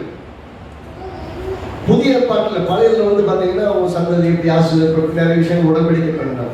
புதிய ஏற்பாட்டில் எப்படின்னா அங்கே சாதாரணமாக பண்ணப்பட்ட உடன்படிக்கையை இந்த இயேசு கிறிஸ்து ரத்தத்தின் மூலமாக நமக்கு உடன்படிக்கை பண்ணியிருக்காங்க. அன்னைக்கு பண்ண உடன்படிக்கை வேண்டாங்கள், இன்னைக்கு பண்ணிக்க உடன்படிக்கை நித்திய உடன்படிக்கை. ரத்தத்தினாலே புதிய உடன்படிக்கை, அது நித்திய உடன்படிக்கை. This eternal covenant cannot be broken by even you or me or God. உங்களாலேயோ என்னாலேயோ கடவுளாலே கூட இந்த உடன்படிக்கை உடைக்கவே முடியாது. Unbreakable covenant through the blood of Jesus. இயேசு ரத்தத்தின் மூலமாய் ஒரே விதமான உடன்படிக்கை ஏற்படுத்தியிருக்கிறார். யாராலும் உடைக்க முடியாதுன்னு சொன்னா என்ன அர்த்தம்? ஒரு முறை கிருபை செய்ய தீர்மானித்து விட்டார், கிருபை விட்டு விளக்கவே. அதான் சொல்லும், மலைகள் விலகினாலும் பர்வதங்கள் விலகி பெயர்ந்தாலும் என் கிருபை உண்டு விட்டு விலகாத சமாதானத்தின் உடன்படிக்கை உண்டு விட்டு நிலை பெயராதுன்னார். எப்போ? சங்கீதம் 53 சிலுவை குறித்த வெளிப்பாடு. ஏசாயா 54 சொல்கிறாரு, மலைகள் விலகினாலும் பர்வதங்கள் நிலை பெயர்ந்தாலும் என் கிருபை உண்டு விட்டு மீட்கப்பட்டவனுக்கு என் கிருபை நித்திய கிருபையா இருக்கும் என்று சொல்கிறார். அவன் நித்திய கிருபை தேவன் தருவதுன்னா பாவம் செய்து சிக்கி இருக்கவர்களுக்கும் கிருபை, பாவத்தில் மாட்டிக்கொண்டவர்களை தூக்குவதிலும் கிருபை, பாவம் செய்து மீட்கப்பட்டவர்கள் பாவம் செய்யாமல் வாழ்வதிலும் தேவையான கிருபையை தேவன் தருகிறார். அந்த தேவனிடத்தில் நடத்துவதற்கு நீங்களும் நானும் ஆசாரியர்கள், ராஜரீகமான ஆசாரியர்கள் கூட்டமாக இருக்கிறோம். அப்புறம் உடன்படிக்கையின் உறவு எப்போதுமே என்ன இருக்கு அப்படின்னா ஒரு சந்தோஷமான உறவா இருக்கும்.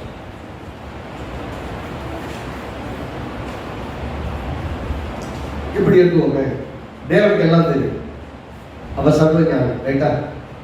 இன்னைக்கு நாம யாரும் தெரியும், ஒரு 10 வருஷம் கழிச்சு என்ன பண்ணுவோம் நல்லா தெரியும்.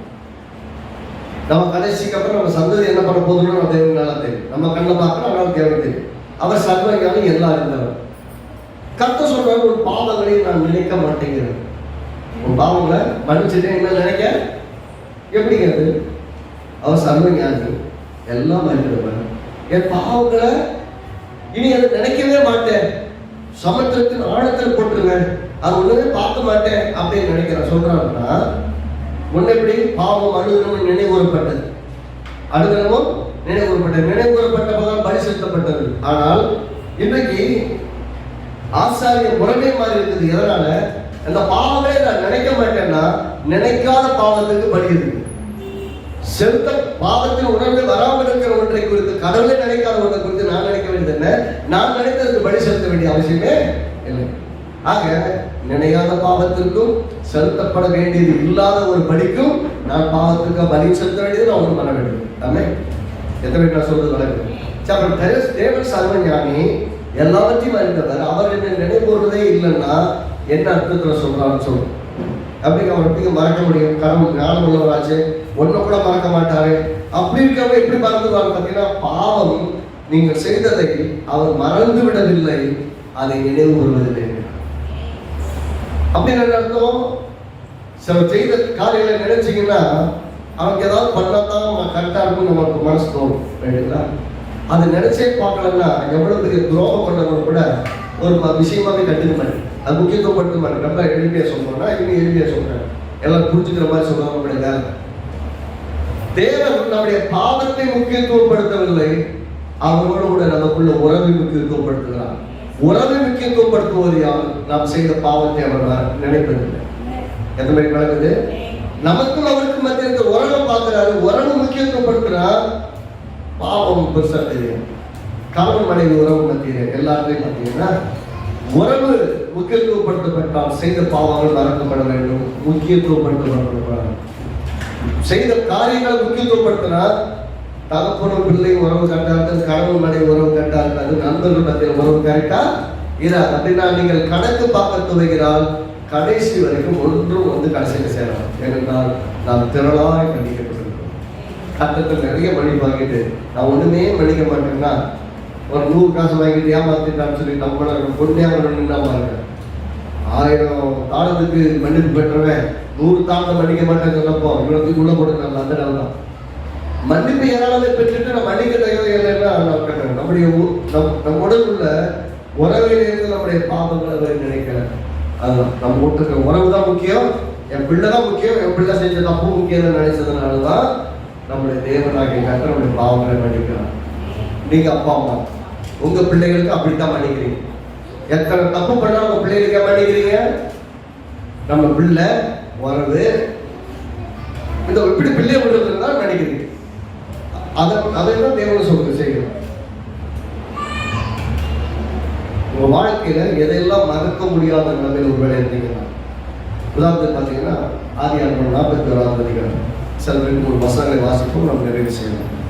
ஆதியாகமம் 41ஆம் அதிகாரம். எல்லாம் துரோகம் பண்ண ஒரு பெரிய கூட்டத்தை கண்ணு முன்னாடி பார்க்கிறார் யோசேப்பு. 51ஆம் வசனம்.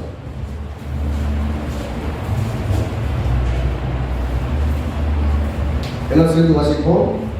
ஆதியாகமம் 41:51ஆம் வசனம். யோசேப்பு, என் வருத்தம் யாவையும் என் தகப்பனுடைய குடும்பம் அனைத்தையும் நான் மறக்கும்படி தேவன் பண்ணினார் என்று சொல்லி மூத்தவனுக்கு மனாசே என்று பெயரிட்டான். என்னவா அது முக்கியமான விஷயம். என் தகப்பனுடைய குடும்பம் யாவை அப்படின்னு அர்த்தம். எனக்கு ஒரு குடும்பம் இருந்தது, எல்லாம் இல்லை, நான் தனியாக இருக்கிறேன். எல்லாம் இவ்வளோ பெரிய வீடு இருந்தோம், எனக்கு தனியாக விட்டாங்க, அனாத மாதிரி இருக்கேன்.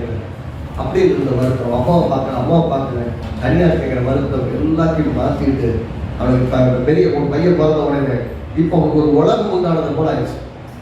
அதுபோல தேவனும் நம்முடைய உலகத்தை மாற்றுகிறார். எப்படி நடந்தா என் தகப்பன் குடும்பத்தை எல்லாத்தையும் மறக்கப்பட்டார்னா குடும்பமே இல்லைன்னு மறந்துறேன் மட்டும் கிடையாது, அவன் செய்த துரோகங்களையும் கூட மறக்கப்படுகிறான். அவன் அப்படின்னா அந்த மறக்கக்கூடிய மனநிலை வாங்கணும்னா மகிழ்ச்சியான ஒரு நிலை வாங்கணும். மகிழ்ச்சிக்கான ஒரு நிலை வரணும். இல்லாம மறக்கிறதுங்கிற விஷயம் ஒரு பெரிய போராட்டமானதாக இருக்கும். இப்ப பையன் வந்து பிறந்துட்டான், மனசே பேர் வைக்கிறான். பேர் வச்சு கஷ்டம் என்னன்னா எல்லா வருத்தத்தையும் மறக்கப்படுகிறான். துரத்துனது, குளியில போட்டது, அனாதை விட்டது, ஜெயிலில் போட்டது, எல்லா வருத்தத்தையும் மறக்கப்படினா என்று அந்த பிள்ளைக்கு பேர் வைக்கிறான். சரி, அடுத்து அதே இதுல 42ஆவது அதிகாரம் 7ஆம் வசனம். அதே மனுஷன் அவன் முன்னாடி அவன் சகோதரர் வந்து நிற்கிறாங்க.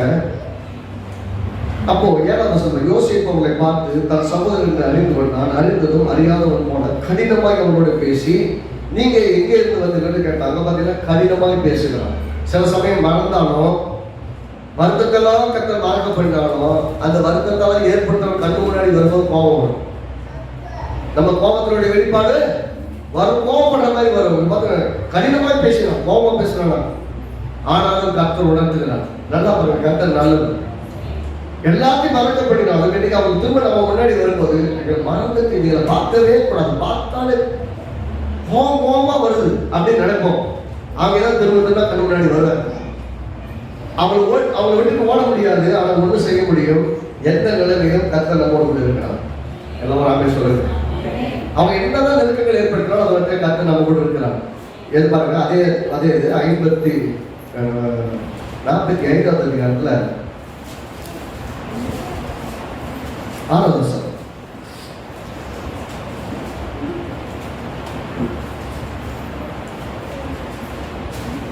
7ஆம் வசனம் 6ஆம் வசனம் 7ஆம் வசனம் சேர்ந்து வாசிப்போம். 6ஆம் வசனம். தேசத்தில் இப்பொழுது 2 வருஷமாக பஞ்சம் இருக்கிறது, இன்னும் 5 வருஷம் உணவும் அறுப்பும் இல்லாமல் பஞ்சம் இருக்கும். பூமியிலே உங்கள் வம்சம் ஒழியாமல் இருக்க உங்களை ஆதரிப்பதற்காகவும் பெரிய ரட்சிப்பினால் உங்கள் உயிரோடை காப்பதற்காகவும் தேவன் என்னை உங்களுக்கு முன்னே அனுப்பினார். அதனால் நீங்கள் அல்ல, தேவனே என்னை விடத்துக்கு அனுப்பி என்னை பார்வனுக்கு தகப்பனாகவும் அவர் குடும்பத்தின் அனைத்திற்கும் கர்த்தனாகவும் எகிப்து தேசம் முழுவதற்கும் அதிபதியாகவும் ஆக்கினார். கடவுள் தான் கொண்டு வந்தார். இப்ப அவங்க மேல கோபம்லாம் போச்சு.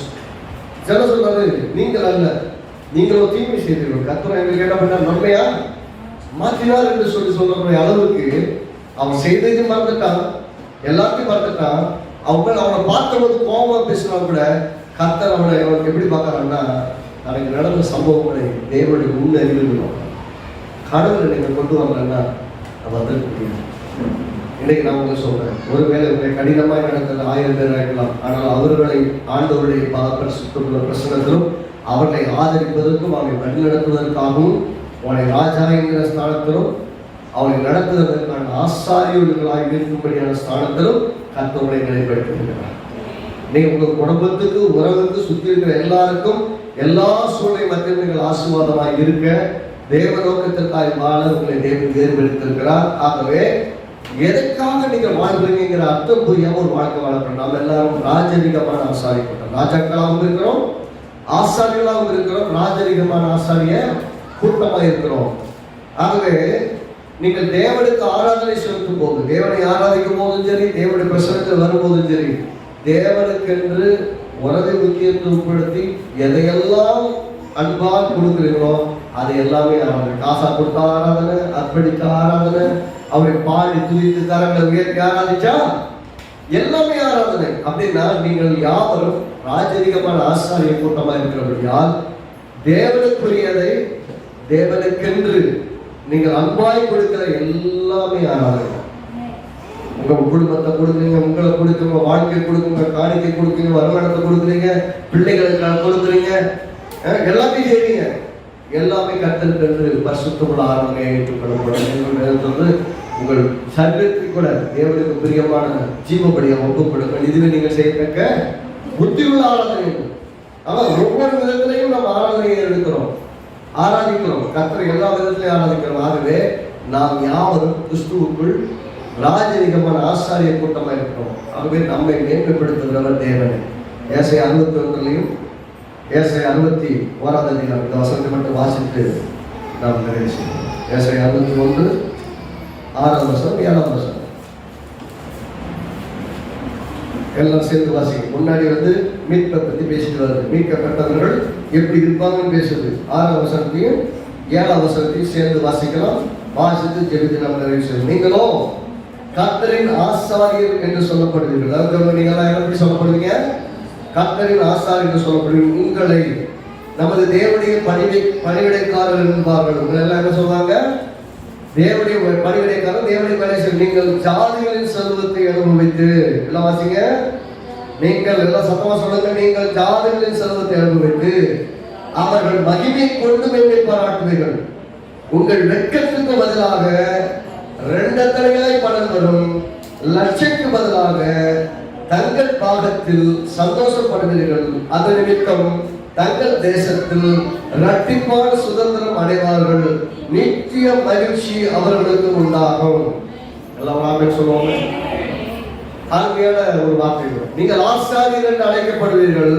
அழைக்கப்படுவீர்கள் என்றால் உன்னதமான தேவனுடைய ஊழியக்காரராக இருப்பீர்கள். உன்னதமான தேவனுடைய ஊழியக்காரர்கள் என்றால் 6வது வசனத்தின் பின்பகுதி சொல்வது, நீங்கள் ஜாதிகளின் செல்வத்தை எழுதி மகிமையை கொண்டு வேண்டும். You will boast on the blessing that you are receiving. மக்களுடைய ஜாதிகளுடைய ஆசீர்வாதங்களை அனுபவிக்கிறவர்களாக இருப்பீங்கன்னா, ராஜாக்களாகவும் ஆசாரியர்களாகவும் இருக்கிறபடியால் ஆசீர்வாதங்களை எல்லாம் அனுபவிப்பீர்கள். உங்கள் வெட்கத்திற்கு பதிலாக 2 மடங்கு பலனையும் கனத்தையும் தரும். நீங்கள் ஆசாரியர்கள் என்றால் வெட்கப்படுத்தின இடத்திலே கனம், வெட்கப்படுத்தவர்கள் மத்தியிலே மேன்மை, வெட்கப்படுத்தவர்கள் மத்தியிலே ஆசீர்வாதம் உண்டாகும் என்று கர்த்தருடைய வார்த்தை சொல்வது. எல்லாம் நாமே சொல்லுவோம்.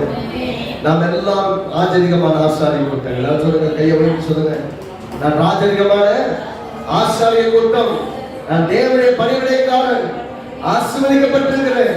வெட்கப்படுத்த எல்லா இடத்திலும் 2 மடங்கு கனம், புகழ், மேன்மை உண்டாகும் என்று இயேசுவின் நாமத்திலே அறிக்கையிடுகிறேன். நித்திய மகிழ்ச்சி எங்களுடைய வாழ்க்கை